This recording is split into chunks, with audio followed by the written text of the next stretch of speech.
il va nord, aussitôt que du pareil l'espoir venait, la ville de son panache blanc effraie les tyrans, le galop de nos coursiers apporte au peuple entier le bonheur et la liberté.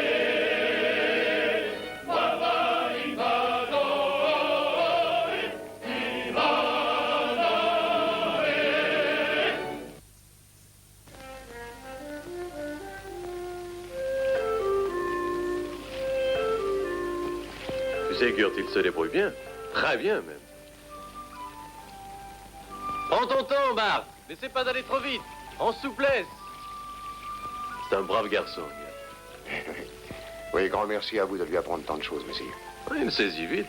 Et chaque jour marque un progrès.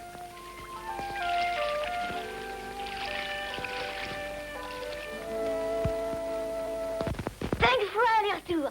Tu regardais, père? Oui, c'est bien, Bart. Demain, je t'apprendrai à porter un paquet sur tes épaules sans le mouiller. Sir Ivanhoe, je suis heureux que vous soyez content. Mais à quoi ça me sert, tout ce que vous m'apprenez, si je ne me bats pas à vos côtés? Qu'en direz-vous à mon père de me forger une bonne épée? Nous avons le temps, mon garçon. Quand t'as porté une épée d'homme, tu dois grandir encore un peu. Et apprendre à obéir sans poser de questions.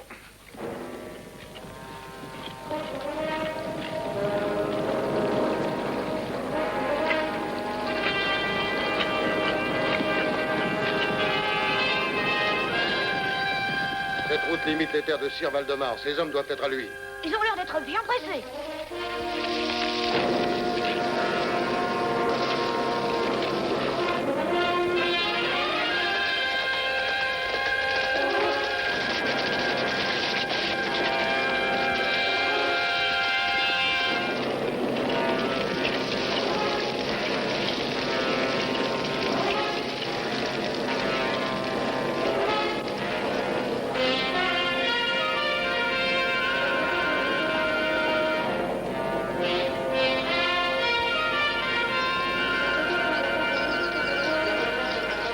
Avez-vous vu un garçon sur cette route, messieurs?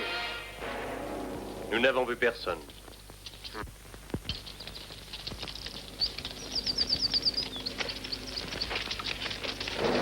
Il ne peut pas être loin. Fouillez chaque buisson.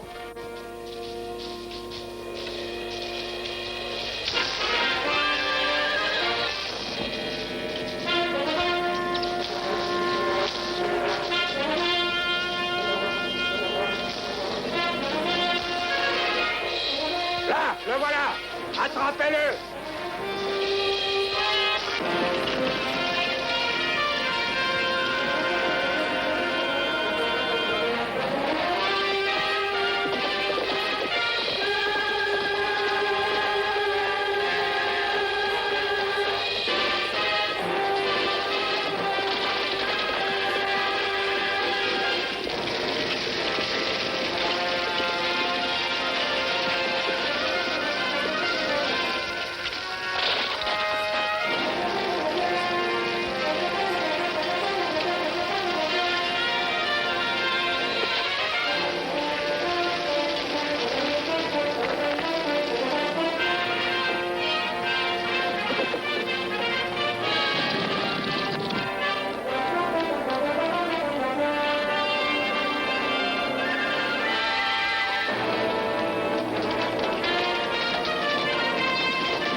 Chargez-le, butin!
armes, j'ai dit!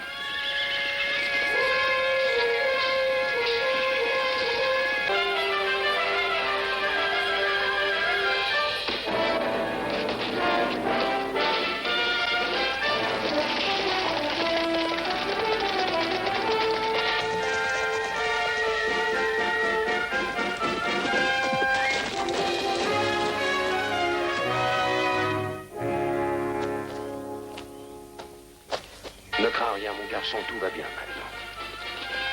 Oh, Bart, je croyais que ton père t'avait dit de rester près des chevaux. Oh, je m'excuse, Seigneur. Je n'ai pas pu me retenir. Sa blessure est grave? Je me demande comment il a pu courir jusqu'ici, regardez ça. Oh, et son dos. Mais sauvage. Je comprends que tu te sois sauvé de chez Sir Valdemar. J'étais garçon de fouet pour Harald et Messire Philippe de Wexford. Philippe? C'est bien le petit-fils de Sir Baldwin de Wexford. Oui, Seigneur, lui-même. Oh, lui, il n'est pas méchant. Quand il lui arrivait de commettre une faute et qu'à sa place, je devais être fouetté, il était triste, très triste, comme si le fouet l'avait frappé lui-même. Mais Harald... Oh, lui, il faisait des fautes exprès pour me voir fouetter. Harald étant de sang noble, c'est moi qui recevais le fouet à sa place. Sir Baldwin de Wexford? N'est-il pas de vos amis, Seigneur? Oui, c'est lui qui m'a enseigné les règles de la chevalerie. Et j'étais avec son fils, Sir James, le père de Philippe, lorsqu'il mourut en Terre Sainte. Pourquoi Sir Baldwin confie-t-il la garde de son petit-fils à Sir Valdemar? Je me le demande. Mais nous le saurons bientôt. Allons au château de Wexford. Attends, mon garçon.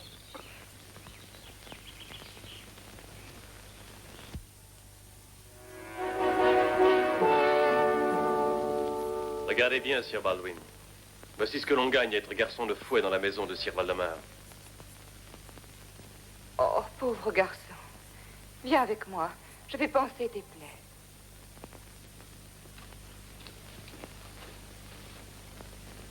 Sir Baldwin, je vous ai respecté toute ma vie, comme si vous étiez mon père. Votre fils, James et moi, nous avions grandi ensemble, et nous combattîmes ensemble durant la croisade. Je désire vous servir, vous et la veuve de James, Lady Eleanor. Mais, Sir Baldwin, il y a une chose qui m'échappe. Voulez-vous répondre à une question?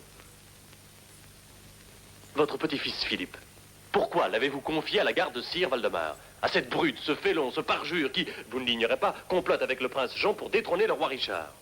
Sir Valdemar apprend à Philippe les règles de la chevalerie. Tout ce qu'il fera, c'est avilir ce garçon. Vous êtes celui qui m'a inculqué le sens des mots liberté et chevalerie, qui m'a élevé dans l'amour de Dieu et le respect du roi Richard, qui m'a encouragé à partir pour les Saintes Croisades. Que vous est-il arrivé, Sir Baldwin? Serait-ce donc un crime de vouloir la paix sur mes vieux jours? Pour moi-même et pour ceux que j'aime? J'ai 3 autres petits-fils à élever en plus de Philippe, des petites filles aussi, alors que tout le royaume est divisé, alors que les uns sont pour le prince Jean et les autres pour le roi Richard. Est-il vraiment mal d'essayer de rester neutre, de penser à ma famille, à sa sécurité? Ainsi, Philippe est en fait l'otage de Sir Valdemar. Oui, et ça garantit que j'ignorerai son comportement envers les villageois et ses spoliations de fermes et de petits domaines à des lieux alentours. Mais par cela, vous devenez complice. Et quand il aura volé tous les petits domaines, il prendra Wexford. Mais que puis-je faire d'autre? Mon fils est mort. Je suis trop vieux pour lutter. Acceptez mon aide. D'abord, libérons Philippe. Comment? Si nous attaquons Sir Valdemar, il n'hésitera pas à tuer mon petit Philippe. Et le prince Jean enverra des hommes à son secours. Avec votre permission, messeigneur, il y a un autre moyen. Sir Valdemar va chercher un autre garçon de fouet. Pourquoi pas moi? Une fois dans la place, je pourrais observer et vous renseigner. De cette façon, je faciliterai vos projets, seigneur Ivanhoe, ce qu'une grande personne ne pourrait pas faire. Non, je ne veux pas, non pas ça. Tu es à peu près du même âge que mon Philippe. Je ne veux pas qu'on te fasse du mal. Mais, Lady Eleanor, j'aimerais aider à vous rendre votre fils. Ça doit pas être si terrible d'être garçon de fouet. Avant que Sir Ivanhoe nous libère, nous étions serfs. Et il m'arrivait souvent d'être battu. N'est-ce pas vrai, père? C'est le seul moyen, milady.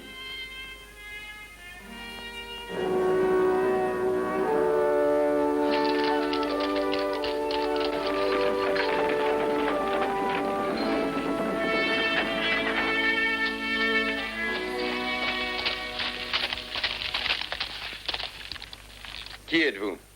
À qui appartenez-vous? Nous n'appartenons à personne, nous sommes des hommes libres. Nous désirons louer nos bras. Je suis forgeron. Nous avons nos forgerons, mais nous aurions peut-être quelque chose pour le garçon. Merci, Seigneur. Que devra-t-il faire et combien sera-t-il payé? Il sera le compagnon de jeu de 2 garçons de noble naissance, à peu près de son âge. Il sera bien habillé, bien nourri, et il recevra 10 chelins par an en plus. Très bien, Seigneur. Qu'en dis-tu, Bart? Hein? Ça a l'air bien, en vérité. Alors c'est d'accord. Viens avec moi. Une chose encore, Bailly. Oui? Bart et moi, nous sommes très unis. Nous n'avons pas d'autre famille, excepté mon vieux père. Il faudra que je vienne le voir souvent. Bien. Tu viendras le dernier samedi de chaque mois. Je voudrais le voir tous les jours.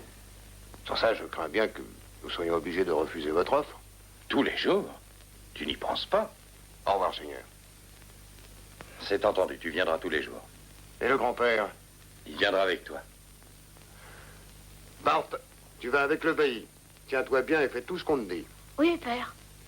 Au revoir, fils. Au revoir, père.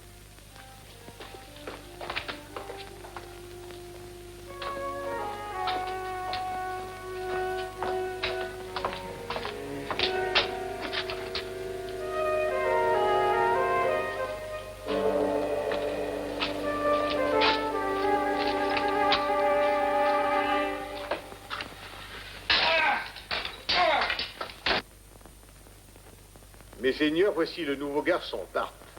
Voici Messire Harald, le fils de Sir Valdemar. Il n'a pas l'air très fort pour faire un garçon de fouet. Et enfin, nous saurons ça bientôt. Et voici Messire Philippe, le fils de Sir Baldwin de Wixford. Bonjour, Bart. J'espère que c'est pas un pleurnichard comme le dernier. Il braillait avant même qu'on l'ait touché. Tu dois te rappeler, Bart, la punition pour qui frappe un noble, c'est la mort. Maintenant, si leur seigneurie veulent bien m'excuser. N'est-ce pas une bêtise que j'ai faite? Croyez-vous que je devrais être puni pour ça? Fouetté, peut-être. Mais non, Messire Harald. Vraiment, je ne serai pas fouetté?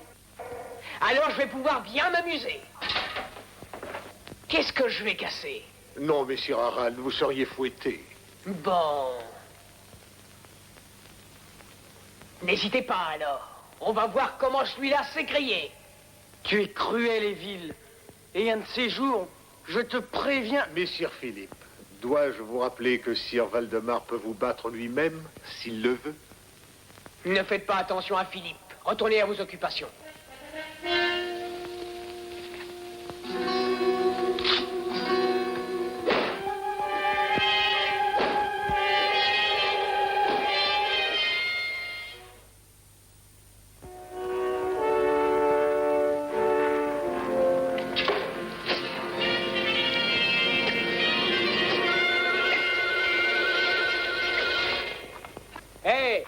Où est-ce que tu t'en vas? Je vais rejoindre mon père. Il a la permission de me voir tous les jours. Tu ne peux pas y aller sans me le demander.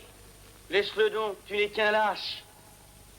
Tu me traites de lâche? Parfaitement. Tu te crois tout permis parce que Bart est battu pour chacune de tes fautes. Ne sois pas idiot. Notre précepteur est un manant. Il ne peut pas lever la main sur moi. Un lâche, un lâche. Oserais-tu te battre avec moi? Non, Harald, je ne suis pas si bête. Les gardes entendraient, ils courraient le dire à ton père. Très bien, alors. Tu choisis le lieu et les armes. Ce sera derrière la forge, avec ça. Point nu, comme les roturiers. Ah, je savais que tu aurais peur. Je n'ai pas peur. Quelle heure? Demain à midi. Demain, bien. Je serai là. Pas avec un homme d'armes. Seul. Il n'y aura que nous trois. Bart sera l'arbitre. Tu peux aller maintenant, Bart. Merci, Seigneur.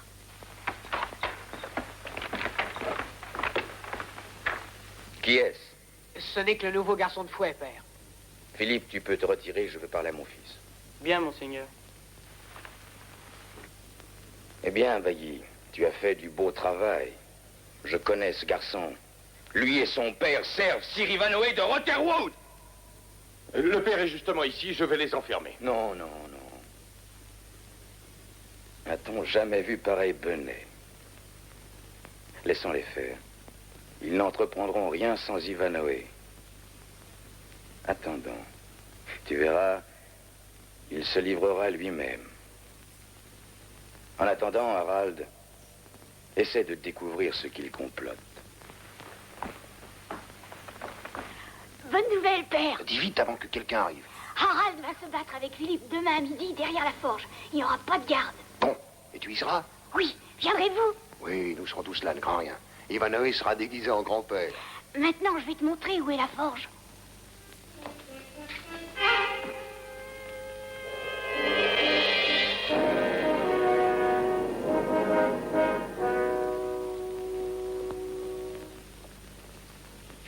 Oh, remportez ça, je n'ai pas faim. Le remords d'avoir livré votre petit-fils vous coupe l'appétit? Taisez-vous, Blanche. Non, je ne me tairai pas. J'ai aidé à mettre au monde votre fils, c'est le fils de votre fils. Et j'ai le droit de dire ce que je pense. Croyez-vous que je sois insensible aux souffrances de ce pauvre garçon? Oh non, Milord, je vois bien que vous restez assis tout le jour avec un air affligé. Mais que pourrais-je bien faire d'autre? Sir Ivanoé a dit que c'était le seul moyen de réussir. Sir Ivanoé est un brave et valeureux chevalier. Je me souviens de lui lorsqu'il est venu vous demander de lui enseigner à manier les armes. Mais ceci est votre combat. Vous ne comprenez rien à ces choses, Blanche. C'est ce que disent les hommes quand la logique féminine les embarrasse. C'est vrai, je ne sais rien de l'art de la guerre. Mais je sais que si votre fils était ici, ce jeune et brave seigneur qui est mort en Terre Sainte, il irait combattre avec Sir Ivanoé. Et je sais qu'il aimerait que son père le remplace. Ah, je suis un vieil homme. Mon épée et mon bras sont rouillés. Je serais une gêne pour Sir Ivanoé. Nul homme combattant pour les siens ne peut être une gêne pour quiconque. Voulez-vous donc que Philippe apprenne que le chef de sa famille reste à soupirer alors qu'un autre se bat pour lui? Mais j'ai l'aidé Léonore et mes autres petits-enfants à protéger. Et qu'adviendrait-il d'eux si je venais à être tué dans un combat? Sir Ivanoé n'a pas pensé à la mort, monseigneur, lorsqu'il a franchi nos portes. Il y avait de l'espoir dans ses yeux et de la détermination. Je commence à croire qu'il court moins de danger que moi à rester ici avec une damnée femelle. Et je vois que vous êtes bien décidé à m'obliger à agir. Qu'est-ce que tu as? On dit que Sir Valdemar veut s'emparer des fermes et des petits domaines et que viendra un jour où Wexford devra faire face à un ennemi encore plus puissant qu'il l'est aujourd'hui. J'ai peur que ce soit vrai. Milord, rassemblez sans tarder les fermiers et les petits propriétaires et mettez fin à ce danger qui nous menace tous. Mais ils ne sont pas entraînés au combat. Ils aiment la paix. Rappelez-vous, Milord, votre fils aimait la paix. Mais il a combattu et il est mort pour elle. Vous avez raison. Vous avez raison. Je pars sur l'heure. Dites à Lady Éléonore qu'à mon retour, je ramènerai mon petit-fils avec moi. Que Dieu vous garde, Milord.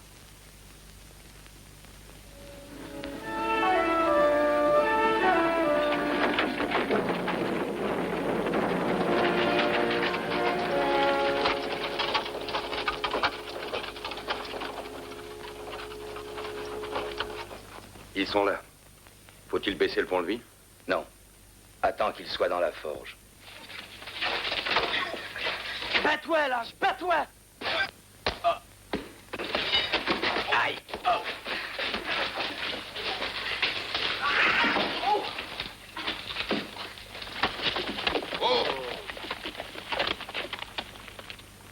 Très bien.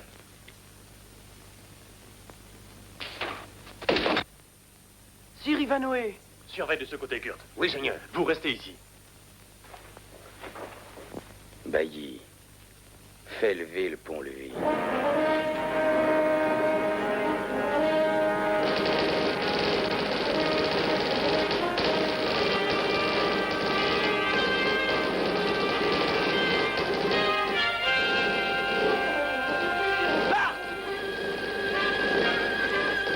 Tu es un roturier, frappe-toi et tu meurs, c'est la loi, souviens-toi! Aïe. Je vais te faire souvenir de quelque chose. Arrête maintenant, Bart. C'est pas le moment de se battre. Venez dans la charrette. Venez vite, monseigneur. Regardez. Nous avons encore une chance. Par ici, vite. Et venez, garçon. Ne quitte pas Bart, Philippe. Voici le chemin de Wexford, mes amis. Faites vite, car emparez-vous d'eux!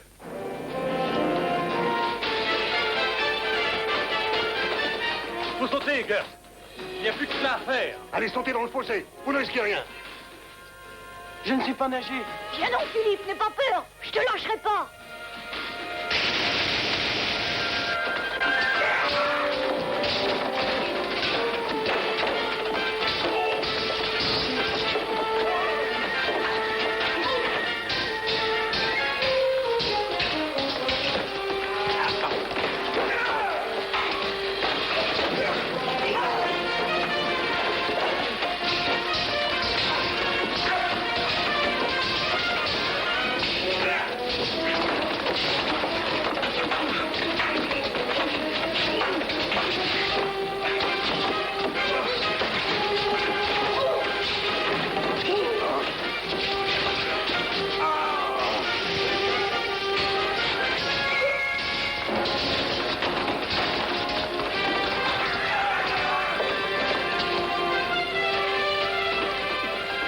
maintenant.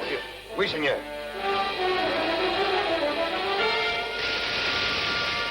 Il s'échappe. Arrêtez-les! Baissez le pont-levis!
Attends, Guy.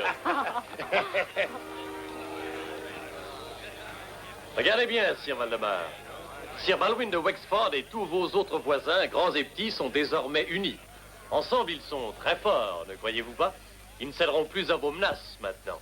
Touchez l'un, et vous les touchez tous. Ceci est votre œuvre, Sir Ivanhoe. Je m'en souviendrai. Bien. Et souvenez-vous aussi que ce royaume est toujours celui du roi Richard, où la justice est égale pour tous. Si vous l'oubliez, je viendrai vous le rappeler.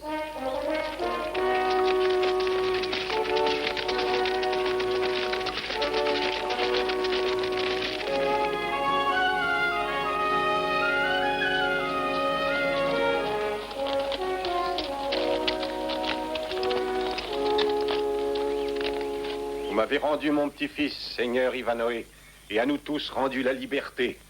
Comment vous remercier jamais? En gardant cette liberté en loyau sujet du roi Richard. Au reste, ne me remerciez pas. Cette victoire n'est pas mienne, mais celle de Bart. Oui, car c'est Bart qui a reçu tous les coups et m'a sauvé la vie dans le fossé. Il a beaucoup appris ces temps-ci. Et aujourd'hui, il m'a vaillamment servi. Au revoir, Sir Baldwin.